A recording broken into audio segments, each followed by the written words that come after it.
Hola, bienvenidos, ¿qué tal? Excelente que estén aquí acompañándome en las clases del profesor José Luis. De primero a sexto vamos a estudiar en español. Primer grado, estamos en la página número 87.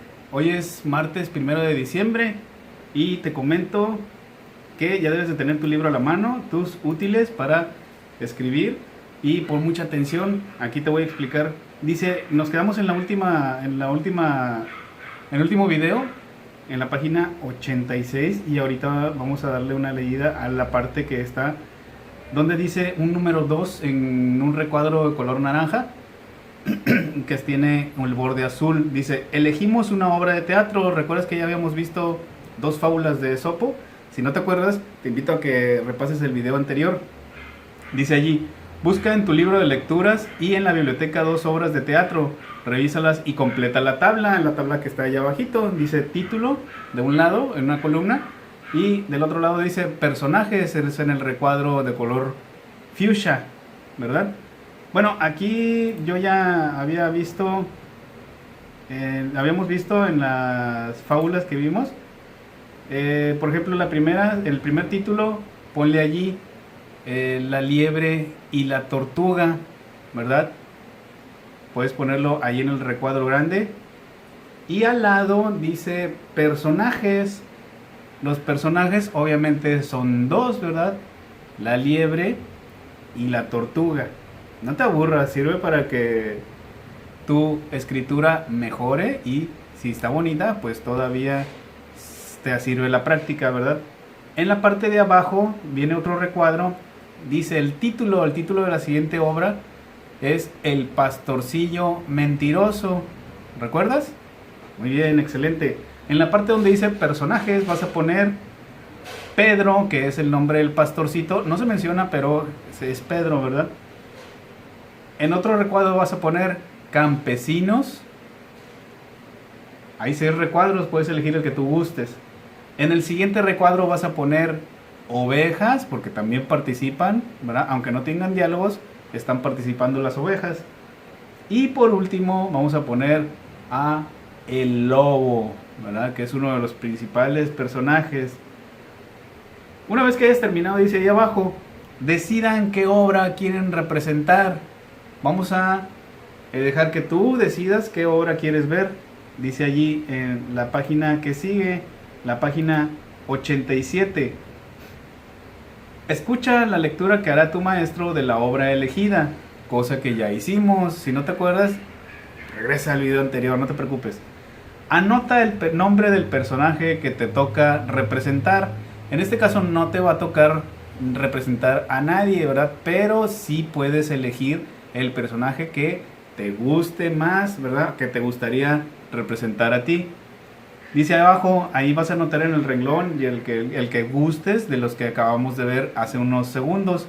Dice, dibuja tu personaje con el vestuario que llevará, ¿verdad?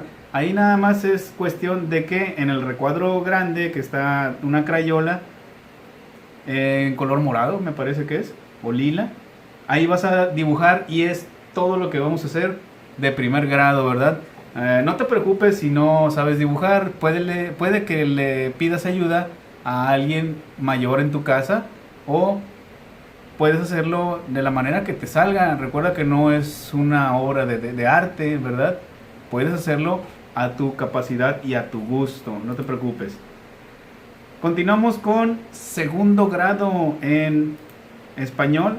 La página es la página 82 del libro de español. Vemos allí, dice que habíamos visto la lectura de extraños pero sabrosos, ¿verdad? ¿Te acuerdas de que habíamos visto de algunos platillos raros en algunas partes de la República? Como los jumiles, el choconostle, las tlayudas, los chinicuiles, etcétera. Bueno, en la página que estamos mencionando, página 82, dice, comenten si alguno de ustedes ha comido insectos. ¿Quién ha comido insectos? Levante la mano. Yo sí he comido insectos. Dice, ¿les parece que son un buen alimento? ¿Sí o no? Vamos a poner allí en la parte que parece una notita, vienen 1, 2, 3, 4, 5 renglones para que contestes sí o no, ¿verdad? Y te pide por qué, ¿verdad? Si tú dices que sí, puedes poner que porque tienen buen sabor, o porque tienen muchas proteínas, muchos nutrientes, ¿verdad?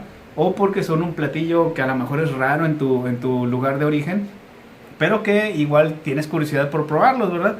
O si tú eliges la palabra no, pues puedes poner lo que tú gustes, ¿verdad? A lo mejor no te gustaría comerte un insecto, ¿verdad? Porque sería raro para ti, ¿verdad? O a lo mejor no se te antojan. Cualquiera de las dos respuestas es a tu elección, que digas que sí o que digas que no, pero recuerda poner el por qué, ¿verdad?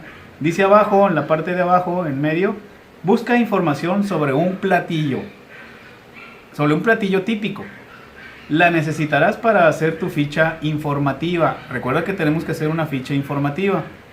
Dice allí, anótala aquí, es decir, en la hojita que viene allí, 1, 2, 3, 4, 5, 6, 7 renglones en total.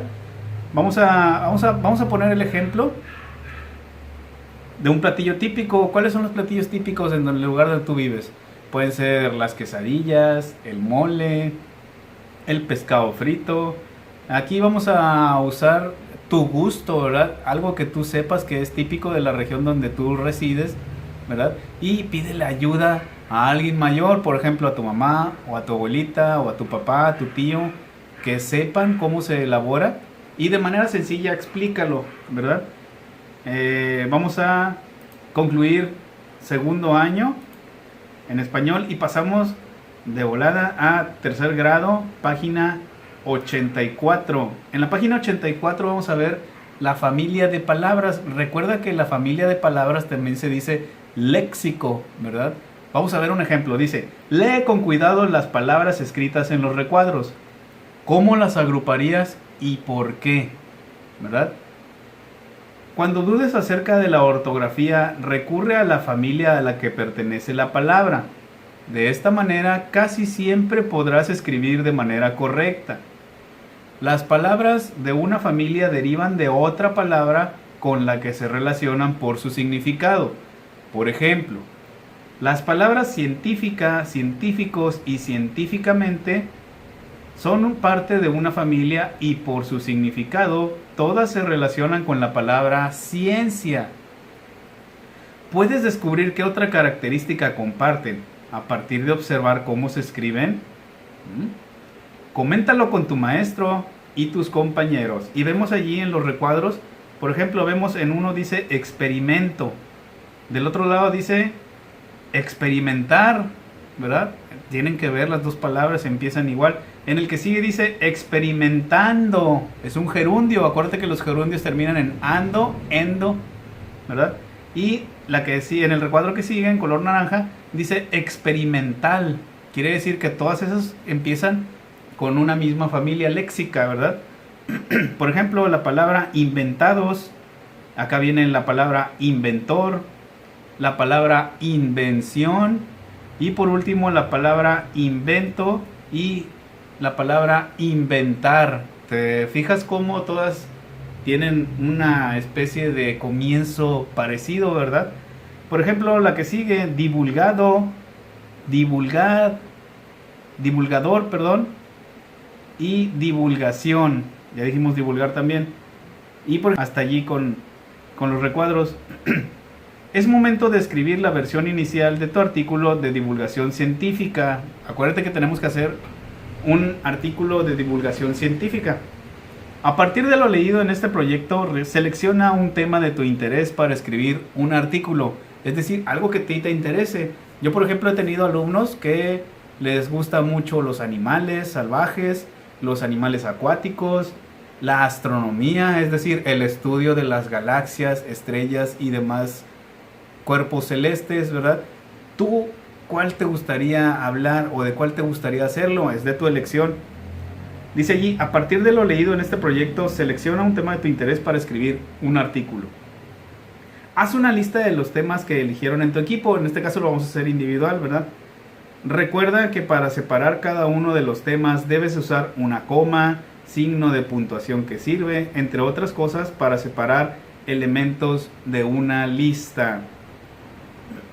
Ahora, acuérdate que en videos anteriores hemos visto cómo se usan esas pausas, ¿verdad? Hemos hablado de la coma, punto y seguido, punto final, etcétera. Vamos a darle una leída rapidito a lo que dice en la página 85, solamente al principio. Dice, a partir del tema que elegiste, realiza las siguientes actividades. Y es ahí donde tú, como buen investigador, vas a leerlo para que recuerdes en la siguiente clase lo leído en la página 85. Vamos a dejar tercer grado y continuamos en la página 74 del libro de cuarto grado español. Dice allí, ¿te acuerdas que habíamos visto que estamos haciendo las partes de la entrevista? Dice allí, lean el tema en su libro de ciencias naturales. Acuérdate que habíamos dicho que íbamos a leer la cocción y descomposición de los alimentos en ciencias naturales, y tú, como eres un alumno muy investigador, muy sagaz y muy listo, yo creo que ya lo viste, ¿verdad? Si no, dale pausa y rápido lánzate por tu libro de ciencias naturales, busca el tema, viene en la página 84, empieza con un recuadro y el tema es el tema número 2. Vamos a verlo rápidamente aquí, no te preocupes. Dice, la cocción y la descomposición de los alimentos. En la antigüedad, el ser humano descubrió por accidente las ventajas de cocer los alimentos. Quizás por descuido dejó una pieza de carne cerca del fuego y después, al probarla, descubrió que su sabor era mejor, que tenía una consistencia más suave y era más fácil de digerir que la carne cruda. Imagínate comer carne cruda.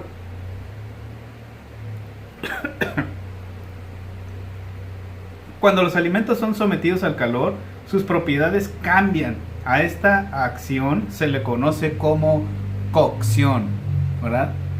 Acuérdate que también juegan allí las palabras, la familia de palabras, ¿verdad? Por ejemplo, cocer, cocinar, cocción. Son una familia de palabras y se refieren a lo mismo. O sea, añadir fuego a lo que está crudo, ¿verdad? Dice abajo, vamos a leer un dato interesante rápidamente. Para mejorar el sabor de sus alimentos, los distintos grupos humanos han agregado ingredientes que se encuentran en el lugar donde habitan. Por ejemplo, se tiene registro de que en el antiguo Imperio Romano había personas que se dedicaban a preparar nuevos platillos para agasajar al emperador. En la actualidad, la manera de preparar los alimentos es una peculiaridad cultural de cada región. ¿Qué significa eso? Que, por ejemplo, vamos a tomar algo común en todos, ¿verdad? La carne. Hay diferente tipo de carne en toda la República Mexicana, ¿verdad? Por ejemplo, en un lugar, la mayoría de los lugares comemos carne de res, ¿verdad? Pero, por ejemplo, en el norte se prepara de una forma, en el centro del país se prepara de otra forma, en el sur, que es uno de los lugares más ricos para comer, se prepara de otra forma, ¿verdad? Ya sea carne de res, carne de pollo, carne de pescado, nuestro país es riquísimo en una variedad de alimentos hablando, ¿verdad? Bueno, vamos a regresar a español. Dice allí, elaboren un cuadro sinóptico con la información que proporciona. Señalen el tema general y los subtemas. Vamos a ver, primeramente tenemos el tema. El tema sería la cocción y la descomposición de los alimentos. Acuérdate que un cuadro sinóptico primero viene la idea general y luego vienen los subtemas. En este caso, los subtemas podrían ser, vamos a ciencias naturales y vemos los subtítulos. ¿Dónde hay un subtítulo? Dice, por ejemplo, la conservación de los alimentos, ¿verdad? Otro subtema antes de ese podría ser el que vimos en un dato interesante, por ejemplo, los ingredientes de cada región, ¿verdad? Ya tenemos dos subtemas. Otro subtema, vamos rápidamente, después de la conservación de los alimentos, vemos el subtema de la conservación de los alimentos, ¿verdad? Por ejemplo, si dejas un pan afuera de una bolsa, ¿qué pasa a los 2 o 3 días? Se cubre con una capa de moho, ¿verdad? O por ejemplo la carne, imagínate el carne de pollo o carne de puerco, de marisco, lo que sea. Si la dejas afuera y vives en una región donde hace calor, obviamente se va a descomponer y al poco tiempo va a oler feo, ¿verdad? Y quiere decir que se está echando a perder, ¿verdad? Ese sería otro subtema. Y vemos que serían, ¿cuántos dijimos? 3 o 4 subtemas, ¿verdad? Regresamos a español rápidamente. Dice ahí, de estos podrían desprenderse las preguntas. Por ejemplo, en el tema de conservación de los alimentos, ¿cómo se conservan mejor los alimentos? ¿De qué manera se pueden conservar más? ¿Verdad? Tienes que leer atentamente en tu libro de ciencias naturales. Esa va a ser tu misión, ¿verdad? Dice, en equipo seleccionen un tema en el que les gustaría profundizar, argumenten las razones por las que lo eligieron y localicen información sobre este en los libros de texto o en la biblioteca del aula o de la escuela. La última, la biblioteca del aula y la escuela, pues como sabemos, hasta que regresemos a clases presenciales. Por lo pronto puedes usar el tema de ciencias naturales, de la cocción y conservación de los alimentos, para que te apoyes y tengas una idea y tengas sobre todo un trabajo que entregar, ¿verdad?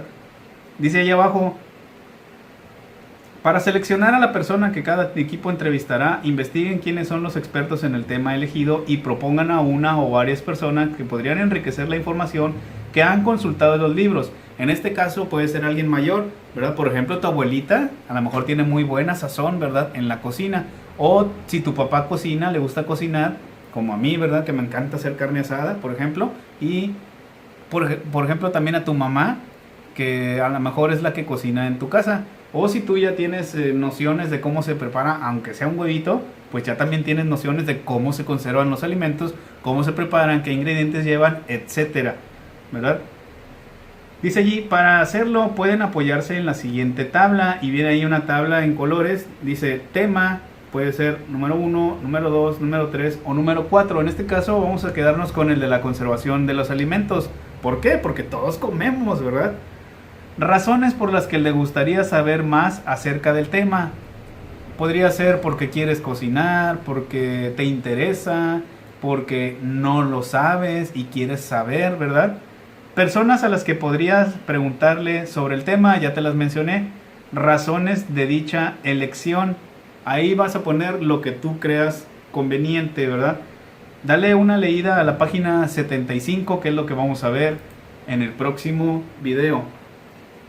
Y nos vamos rápidamente a la página 79 del libro de español de quinto grado. Este va a ser un tema muy rápido, solamente vamos a explicar.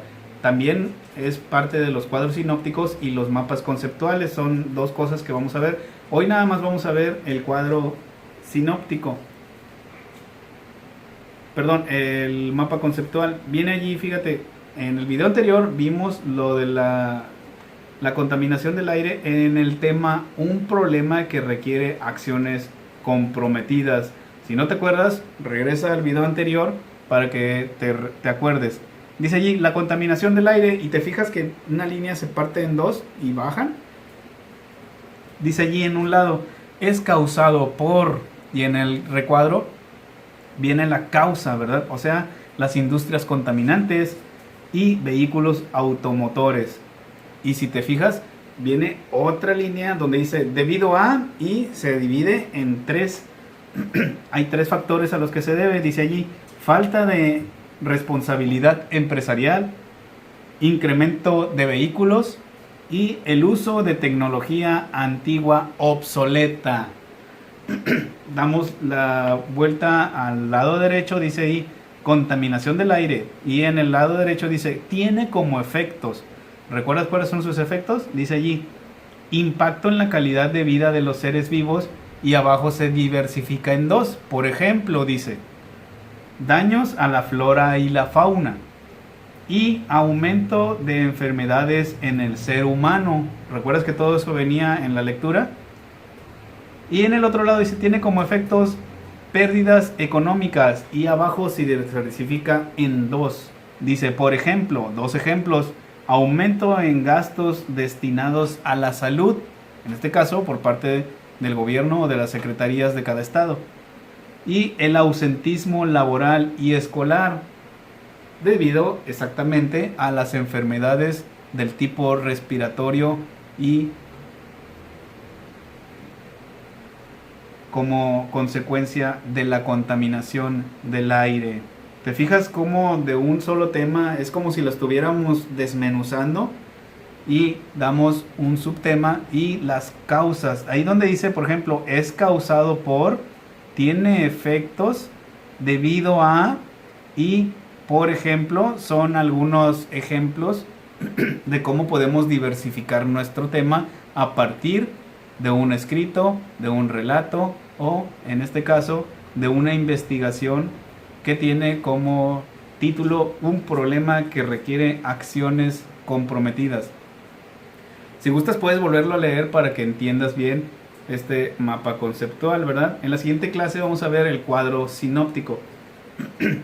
Vamos con la página,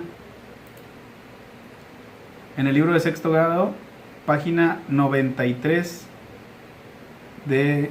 No, miento, es la página 90 del libro de español de sexto grado. Ya habíamos visto las ideas relevantes del relato histórico, ¿verdad? Vamos a leerlo de nuevo si gustas y pasamos al subtema de reconstruir los hechos. Con ayuda de su maestro anoten las ideas más relevantes en sus cuadernos. Después elijan las fuentes que utilizarán para indagar sobre lo que más les gusta del hecho que escribirán. O sea, libros, revistas, documentales, páginas de internet, etc. Elaboren preguntas para guiar la investigación y conforme las respondan, tomen notas para recuperar la información que necesitan.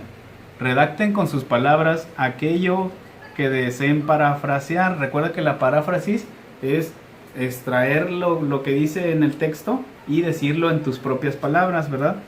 Dice allí el subtema, reconstruir los hechos, ¿verdad? Es decir, vamos a tomar los hechos y vamos a ver cómo hacen el tema, ¿verdad? Acompáñame en tu libro con la lectura. Dice, el relato histórico es una de las formas escritas que utilizan los historiadores para transmitir su trabajo. Los historiadores se encargan, como ya lo habrás notado, de escribir y redactar la historia. Según lo que quiere abordar, el historiador determina dónde comienza y termina su relato. A partir de una serie de elementos reales, un relato histórico reconstruye algo que sucedió. La historia debe responder a la pregunta de cómo se originó un acontecimiento o suceso relatando sus antecedentes. Es decir, antes de que sucediera ese percance, ese acontecimiento, ese hecho histórico. Es decir, la relación temática del texto nos permite conocer las condiciones en las que se originan los hechos y establecer la secuencia de los acontecimientos. Las fuentes del relato son documentos leídos y reinterpretados por el historiador, quien deja de hecho que los hechos hablen por sí solos, creando un efecto de realidad. El narrador organiza el relato. A través de un proceso individual, selecciona y combina los hechos desde su óptica o punto de vista.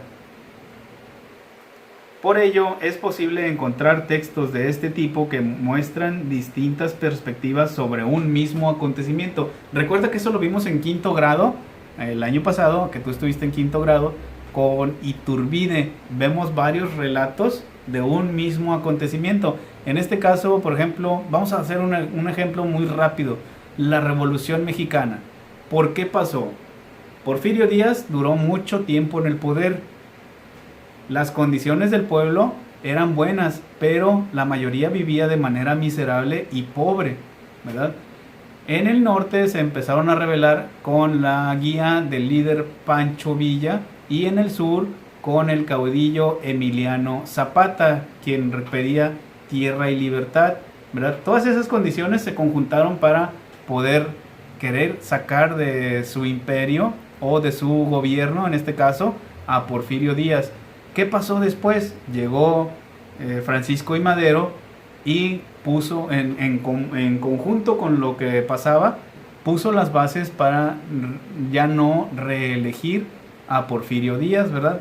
Y a partir de eso empezó la Revolución Mexicana. No confundir con la independencia de México, ¿verdad? Ahí es de Miguel Hidalgo y Costilla y otros, ¿verdad? Hasta ahí le vamos a dejar. Me da mucho gusto que hayas visto este video. Déjame, creo que los comentarios están deshabilitados, pero si me estás siguiendo en Facebook, ahí sí puedes comentar, ¿verdad? Libremente. Muchas gracias por habernos visto, me da mucho gusto, soy el profe José Luis. Nos vemos en el siguiente video, bye.